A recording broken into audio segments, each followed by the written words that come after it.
Oh, yeah? Yes, yes. On what subject? On me getting onto the spring CAC, some Democrats. And they didn't, the Republican council person, Fred Overton.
Good afternoon, ladies and gentlemen.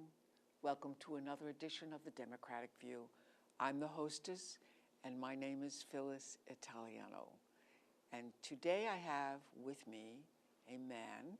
His name is Don Matheson. I'm going to tell you a little bit about how I got to find this gentleman.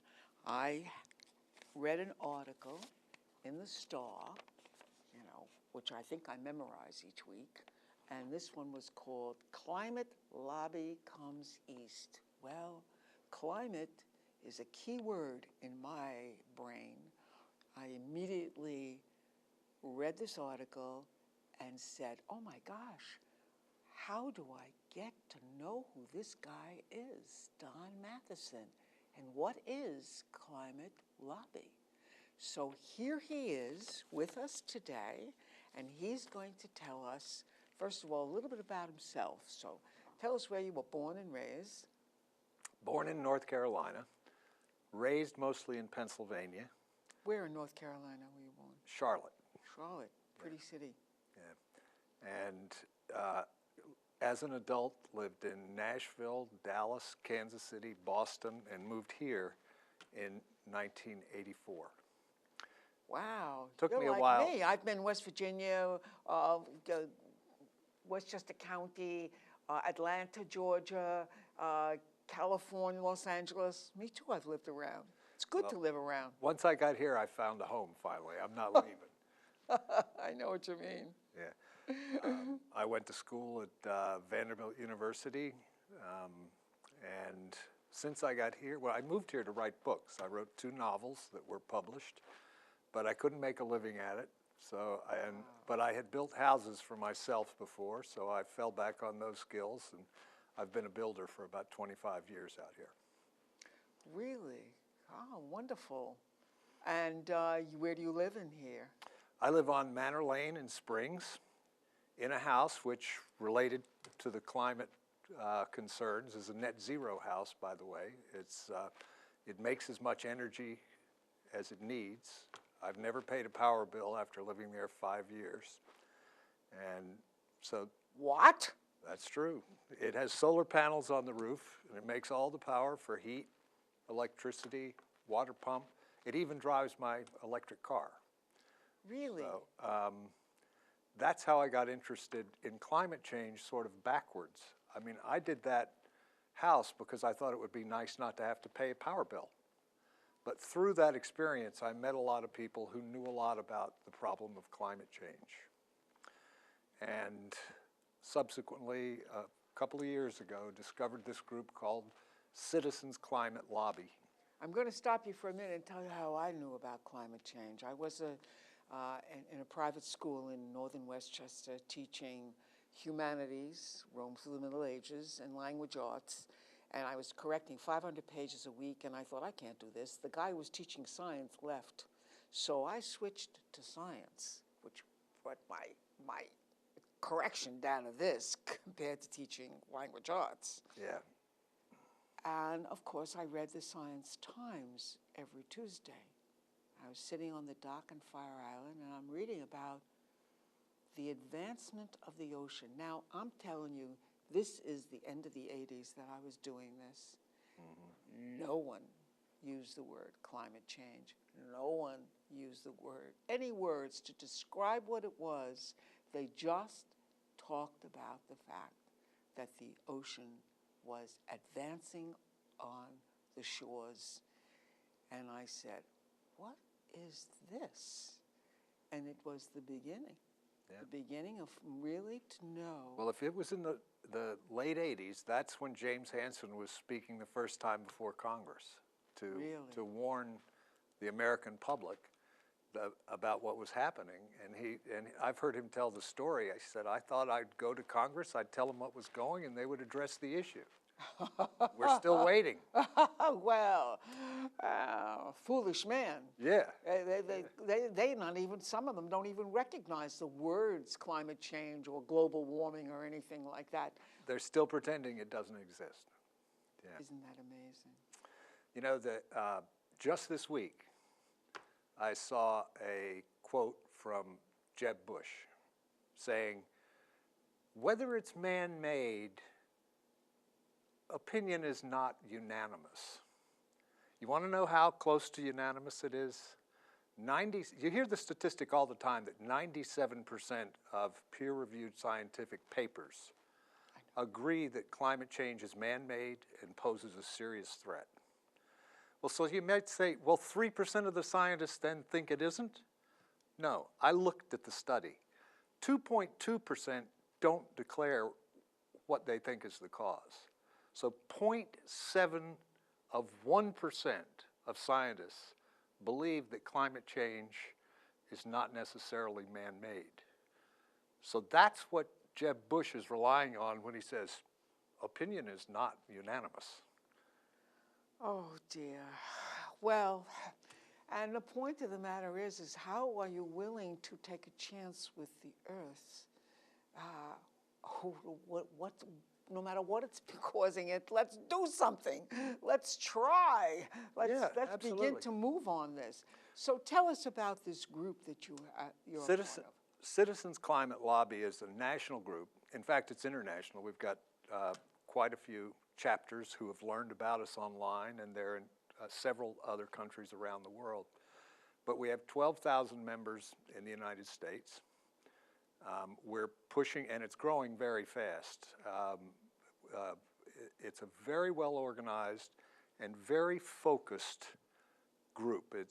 Its objective is just one federal law, and that is a revenue neutral fee and dividend on fossil fuel emissions assessed at the point where it comes out of the ground, with all of the money given back to all of the households in the United States.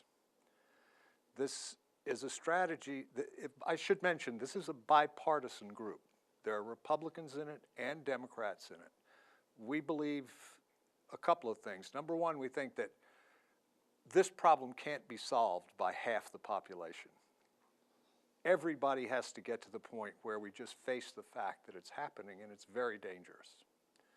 And so the proposal that CCL is putting forward, this fee and revenue neutral fee and dividend tax on fossil fuels, has been shown by a study by a company called Regional Economic Models Incorporated.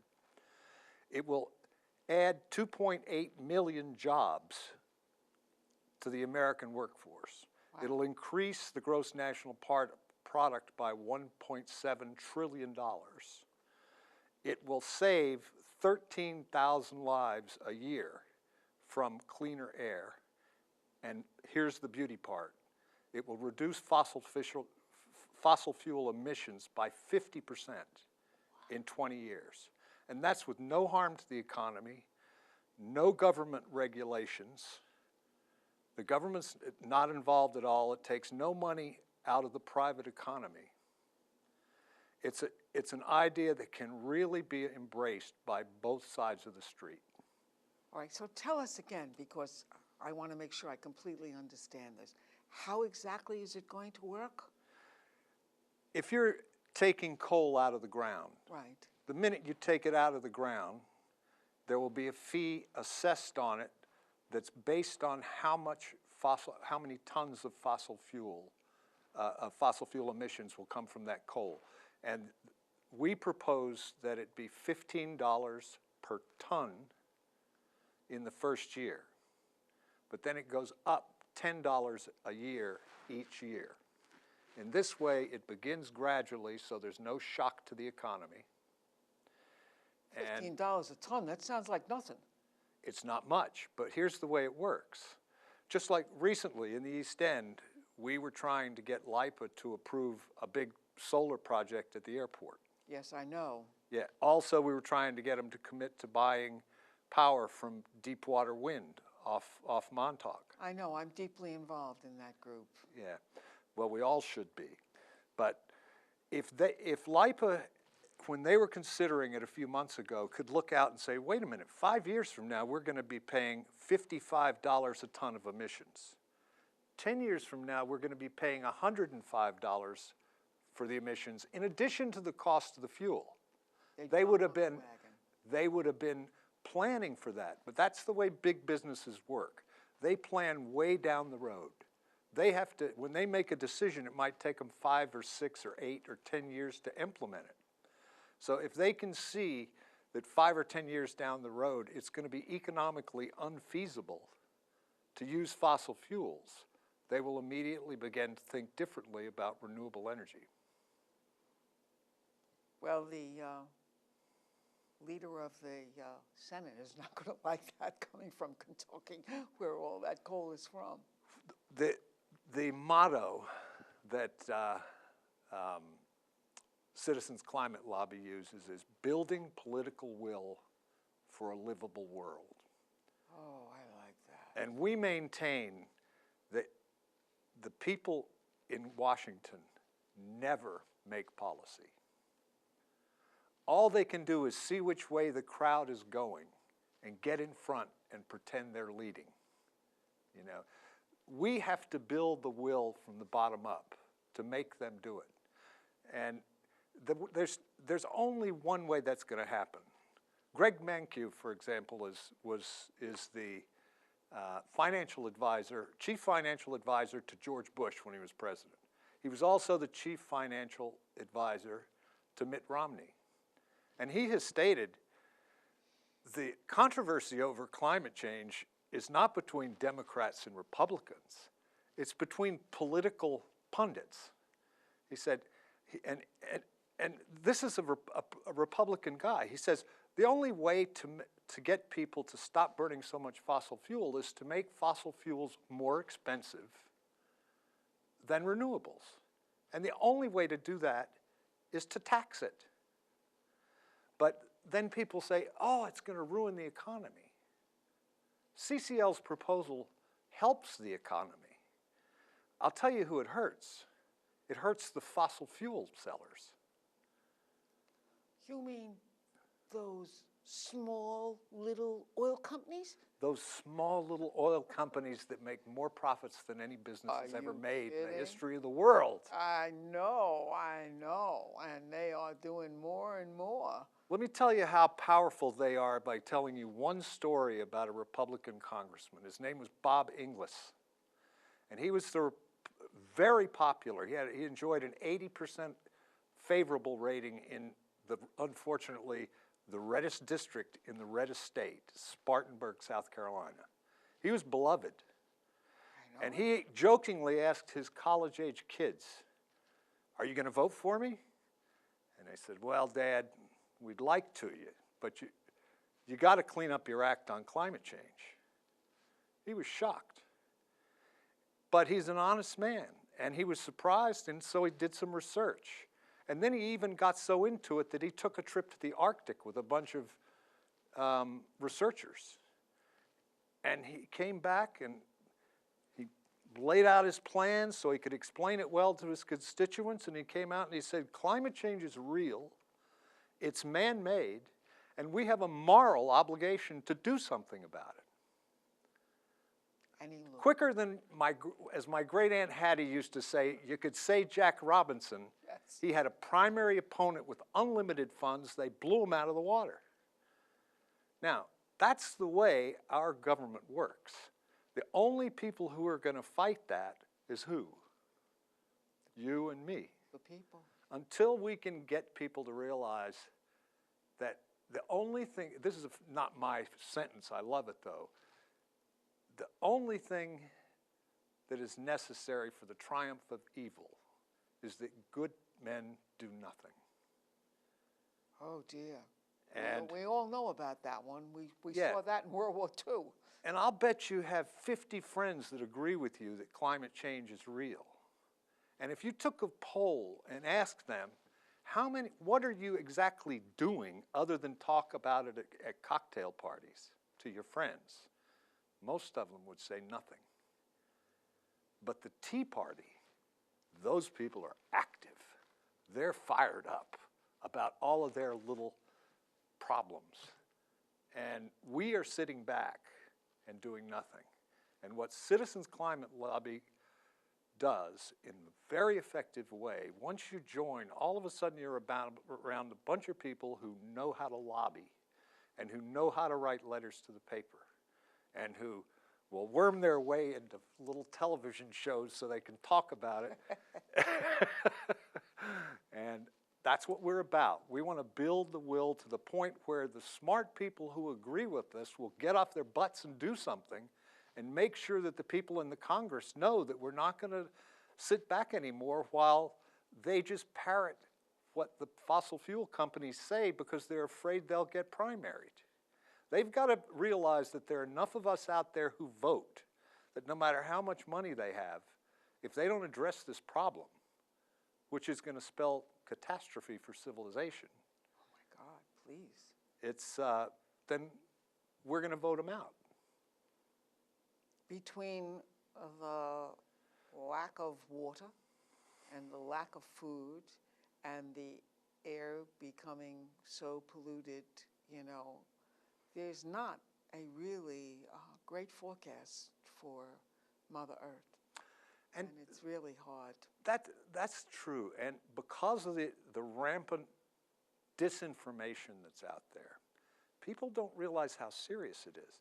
We're already at a point where since 1880, the temperature has risen 0.85 degrees Celsius. Celsius is a bigger degree than Fahrenheit, so that's like a degree and a half Fahrenheit.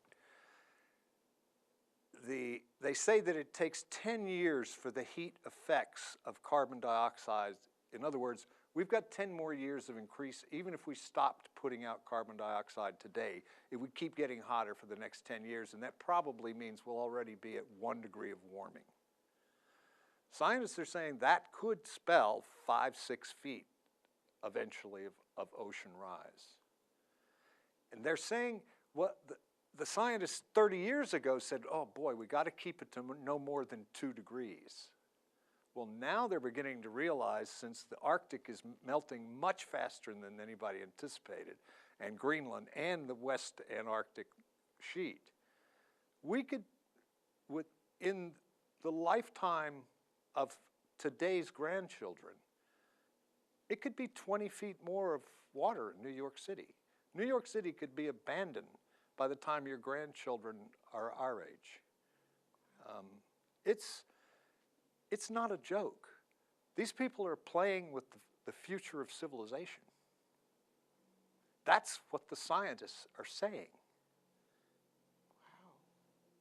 Holy mackerel. It's a very dismal picture. It is a dismal picture, but a lot of people who are environmentalists, they start from the standpoint of, oh, I love the beautiful mountains and the waterfalls. I guess if I've gotten started, you realize I'm coming at it from a different place. I'm pissed off that these people, for their own profits, are cynically lying to the public. And I have to say, it's mostly America. In Britain, in Germany, in Norway, Costa Rica's going to 100% renewable energy. It's the United States that's dragging its ass. We still use... You have to remember, we're an oligarchy. We are controlled by our companies. You know, I mean, obviously that LIPA and PSG, whatever that company is, the New Jersey guys who've taken over this island, wouldn't allow deep water. I mean, it's insane. Yeah. Absolutely insane.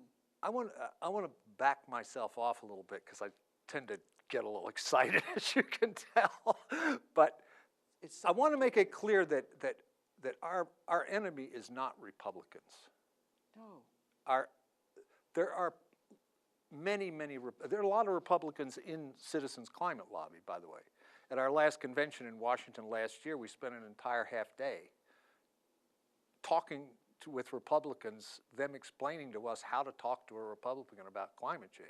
And the first thing was, of course, you know, as Robert Rubin, former Secretary of Treasury, said, once you realize climate change, once you realize what's going on, you realize, don't worry about hurting the economy. You may not have an economy, you know. We're all in this together, so we got to work our way out of it together. But there is an enemy, and don't be afraid to name it like they always say about a prosecutor in court. Don't be afraid to point at the guy and say, this guy's guilty. And we got to point at the fossil fuel companies who they are going to defend their profits for as long as they possibly can. We can't allow them to do that. They're actually, the known reserves of fossil fuel companies today is something like, I forget the numbers, but it's something like 575 gigatons or whatever it is. I know, it's enormous. That's how much we can burn, 575 of whatever the unit is, but what their known reserves are 2,700 and something. In other words, if we burn more than a third of what are already known reserves, we're going beyond 2 degrees. And once we get to 4 degrees, as the scientists, when you read it, they say we're getting beyond the point that is a world that is fit for human habitation. Oh my God, you're making me shake, really. We have to shake, but the thing is, and you know, some people say we're already past that point. I know. But it's like blowing up a balloon, and everybody thinks, well, the balloon is going to be a little bit bigger. The balloon's not going to be a little bit bigger. This is a case of an imbalance of how much heat is going out versus how much can get in. It's just going to keep getting hotter until there are alligators living in Alaska, which they did in the past. You know, I try to remind people of our sister planet, Venus, an uninhabitable planet with an atmosphere of carbon dioxide and methane gas. Mm-hmm. And when the Soviets tried to land Venera there, many of them were crushed by the weight of the atmosphere before they could finally get down to the surface, because it's a hard planet. It's, you know, it's a terrestrial, what we call a terrestrial planet, and that's our future. Yeah. That's our future. Mm-hmm. If we don't do something and really start to wake up to the fact that we're in trouble. Oh, it's not, in my opinion, it's not too late. But if we don't start soon, in a big way, it will be. I mean, the Earth doesn't need human beings. Human beings need the Earth. And if we screw it up, we'll be gone. We only have one.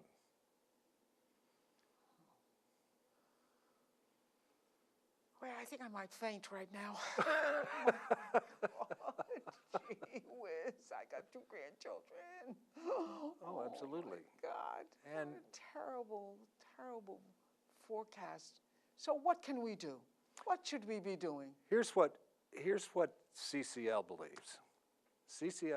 CCL believes that we should all be I'm blocking on a word. We should not settle whenever we see anywhere people saying something that is not true on this topic. If you read a newspaper article or see something on television, we in CCL send out blasts to each other called an LTE opportunity, letter to the editor opportunity. If you see somebody saying that climate change is a hoax, you write in and you tell them the facts. If you see somebody saying that a government official saying that it's important, you write in and reinforce what they said and thank them. You write to your congressman all the time. And it sounds small when we're talking about one person, Don Matheson, sitting down and writing to his congressman. But we now have 12,000 people in CCL around the country. And I can tell you, I write about 50 letters, 50 letters a week. So we're trying to bombard the populace with the truth. In addition to that, we cultivate our congressional representatives. At first, we think of it as a left and right issue because of the way the media has handled it.